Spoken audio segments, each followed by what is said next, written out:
Imagine a massive championship clash. We're talking the best of Europe versus the best of South America. A true battle for bragging rights. Now imagine that game, with all its history and hype, just disappearing from the schedule. Well, that's exactly what happened with a match that had the entire football world buzzing. We are talking about the Finalissima. And look, this is not just some friendly match. It is a huge deal. It's a prestigious trophy that pits the champions of Europe against the champions of South America.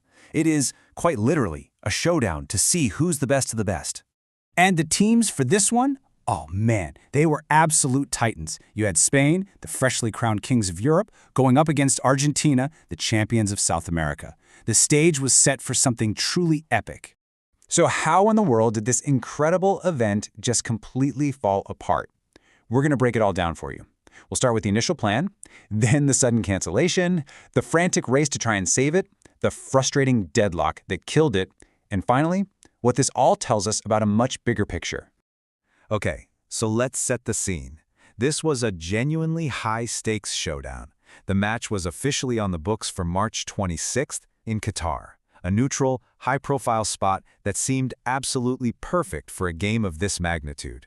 But then, poof, just as the anticipation was hitting its peak, the whole thing was suddenly officially called off. The match just wasn't going to happen. Not as planned, anyway.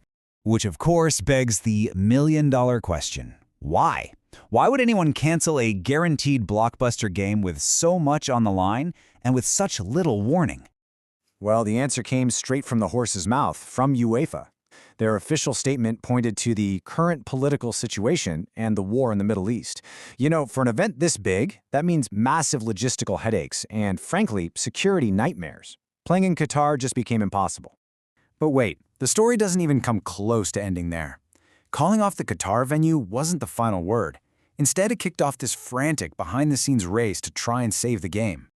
All right, so with Qatar out, the first and most logical idea was, hey, let's just move it. And since Spain was one of the teams, UEFA proposed hosting the match in Madrid. Simple fix, right? UEFA suggested playing at the legendary Santiago Bernabéu Stadium. Seemed like a solid plan. But the response from the Argentinian Football Association was a clear, simple no. Rejected. So the very first attempt at a solution failed, and you have to wonder, was this about fairness, or maybe a reluctance to play on the opponent's home turf? Okay, so a single match in Spain is off the table. Organizers then pivoted to another classic compromise, a two-legged series, one game in each country. Now this proposal seems totally fair, right? One game in Madrid for the Spanish fans, one in Buenos Aires for the Argentinian fans. Everybody wins. But nope. Again, the proposal was rejected by Argentina. A pattern was definitely starting to emerge here, suggesting the issue was a little deeper than just finding a place to play. So with two European-led proposals shot down, the ball was now in Argentina's court.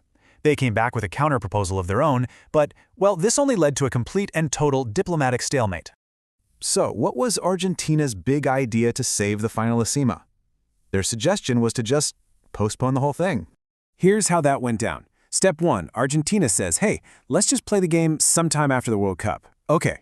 Step 2, the Spanish FA goes and checks its calendar, and yeah, it was completely packed. League games, domestic cups, other commitments, there were literally no open dates. Which meant, Step 3, that final option was also completely ruled out. Now, according to the Spanish FA, they were trying everything they could. This quote here really highlights their side of the story, that they worked intensively to make it happen, that they were open to pretty much any venue, and that they set no conditions. But even with that, the deadlock held. The match was officially dead. But here's the thing.